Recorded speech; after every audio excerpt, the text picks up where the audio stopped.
Hello, everyone, and welcome to the Jeffrey Epstein Show. I'm your host, Bobbycapucci, and this is Daily Drop number 171. What's going on, everybody? So today I launched the COVID-19, the pandemic that changed everything. It is out there. It is available for download. I will post a link in the description box of this episode. That way, if you're interested in checking it out and you haven't seen it yet and you haven't downloaded it yet, you'll be able to find it. Sorry that it took so long, but I wanted to make sure that everything was correct, and battling with my voice, it was a whole entire ordeal.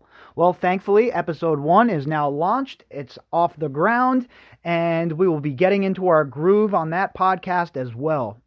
I'm going to be using the same format that I use here on the Epstein Show. We're going to use articles that are from the legacy media, and we're going to break those articles down right there live on the program. So for those of you who were wondering where the episode was and when it was going to be out, your wait is now over. The episode is available for download. And for people who have been emailing me, I've had a little bit of a problem with my Proton email account. It's been kicking me out when I try to reply, and I'm not too sure what's going on there. But I sent them a email recently on one of my other accounts, my personal email account, and hopefully I get that rectified. I have been reading the emails. It's just not letting me reply for some reason. So hopefully that gets rectified within the next day. Anyway, tonight on our episode of the Jeffrey Epstein Show, we have a new article out from The Sun. And the headline of this article is Andy's Nerve Tingler. Boy, aren't they swift over there at The Sun. Isn't that a catchy headline?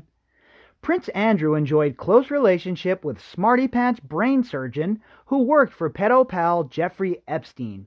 Now, we've read an article previously where we heard that Jeffrey Epstein had provided, or introduced, I should say, Prince Andrew to a brain surgeon. And I'll try and dig that article back up and we'll take another look at it later on. But we have definitely heard about a brain surgeon previously in this case. And again, it's funny now that later on down the road, so many months later, so many weeks later, that we're hearing about this same brain surgeon again. And now they're going to add a little bit more context, a little bit more meat on the bone. And that's very important. It's important that they pick up on stories that they wrote. It's important that they do follow-ups. And it's also important for our catalog that we add the follow-ups.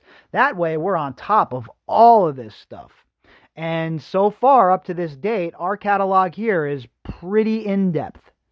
We're pretty much on top of everything that has occurred in this case that has been reported in the media, and we are just adding to it at this point. And what we come to find out is we come across stories like this where we've heard of the players in previous stories before.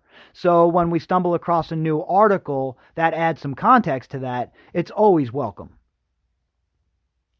This article was written by James Beal, Dan Wooten, and Hugo Daniel. Prince Andrew enjoyed a close friendship with a neurosurgeon who worked as his pedo pal Jeffrey Epstein's science advisor. The Duke of York, 60, enjoyed dinners with Dr. Melanie Walker, 48, who he playfully branded a dork and smarty pants. Boy, the Prince of Lies and the Prince of Punk Asses, he just has such an extensive vocabulary, huh? Such a command of the English language that he dubbed her Smarty Pants and Dork. Talk about terms of affection, huh? The more we hear about Prince Andrew and the more we read about him, not only does it make me ill, but the more I just find him reprehensible and the way he went about his whole life to be just gross. The man is just, he's a blight on the planet Earth. They became so close that American Melanie attended the Dance of Decades party at Windsor Castle in 2000, hosted by the Queen to mark 4 royal birthdays, including Andrew's 40th. That's the same party that Ghislaine Maxwell and Jeffrey Epstein were invited to as well. And it just goes to show you how tight Prince Andrew really was with not only Ghislaine, which we all know at this point, but with Jeffrey. For this man to act like him and Jeffrey Epstein weren't BFFs, weren't running around engaging in the same sort of activity, it is just, it doesn't hold up, right? It doesn't hold up under examination.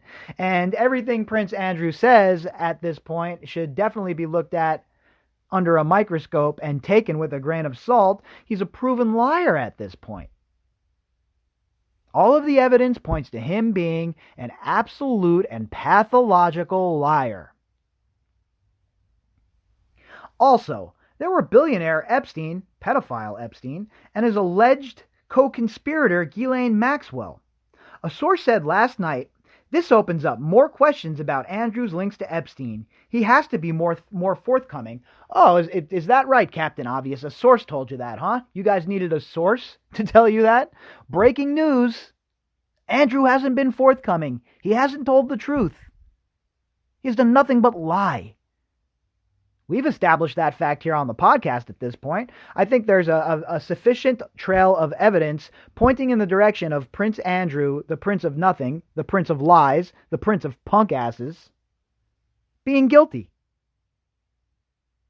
And you add that all up with court documents and what other people have come out and said and what we've heard from the witness, Mr. Scully. How can anyone defend Prince Andrew or his actions at this point?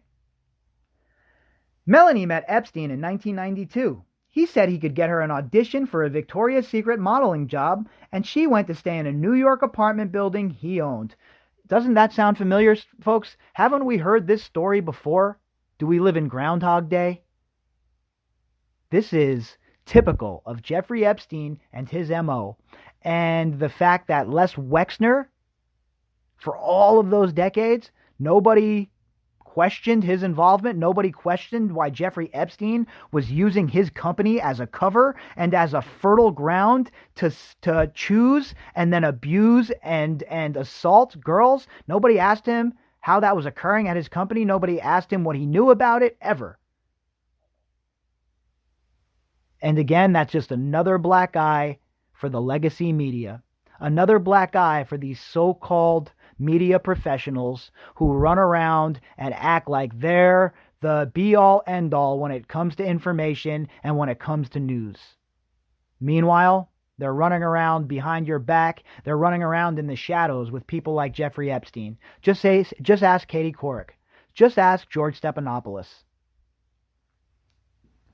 When she graduated, he hired her part-time as his foundation science advisor from 1998 to 1999. There's a lot left out there. So he said he could get her an audition for a Victoria's Secret modeling job, and she went and stayed at a New York apartment that he owned, right? A building that he owned. Then she graduated from school, and he hired her as a part-time as his foundation science advisor from 98 to 99. So was she there to be a model, or was she there to go to school? What's the real story? They're just scratching the surface here, folks. This is an introduction and just a little bit more meat to the bone, but it doesn't get us down to the root of what's going on here. It doesn't get us to the bottom of things. Andrew first met Texas-born Melanie in New York in 1999, the same year he met Epstein, allegedly. The brain and nervous system specialist praised the Duke in a 2003 interview. Melanie, who lives with ex-Microsoft executive Steven Sinofsky, insisted they were just friends who chatted mostly about science and medicine and kept in touch via email. Again, we see another one of these tech types involved in this. She's living with Steven Sinofsky, another guy from Microsoft, one of Bill Gates' friends. I'm guessing it's just a coincidence, right? This isn't a small circle. These people don't all run together. It's just, it's just all coincidence, and you're a conspiracy theorist if you ask questions why they were all in the same circle. How dare you?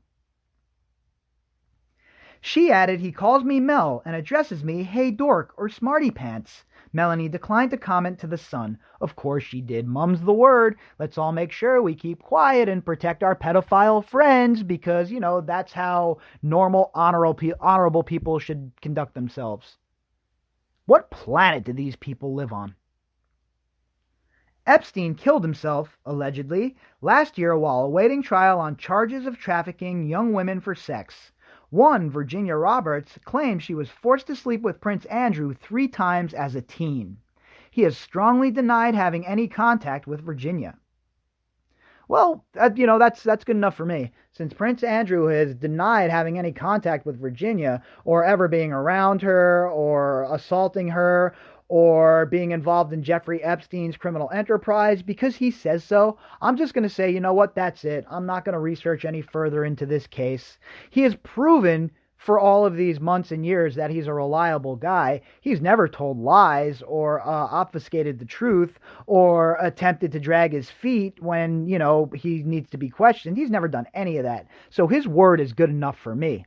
I'm just going to take Prince Andrew at his word. And you know what? This has all been for naught. We were all out to lunch. Nobody knew what they were talking about.